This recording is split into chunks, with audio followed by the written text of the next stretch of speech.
How to fix Messenger video call sound problem. Hello everyone and welcome back to our channel. Today in this video we will guide you on how to fix Messenger video call sound problem. Open the Messenger app on your phone. Tap the three horizontal lines in the top left corner to access the menu and select the gear icon to enter settings. Next, within settings, go to notification and sound and make sure all notification options are turned on.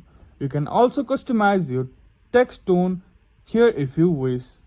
Next, exit the Messenger app and open your phone's main setting. Scroll down and select App Management, then tap on App List. Find and select Messenger, then tap on Manage Notifications and ensure that lock screen notification sound and other important options are activated.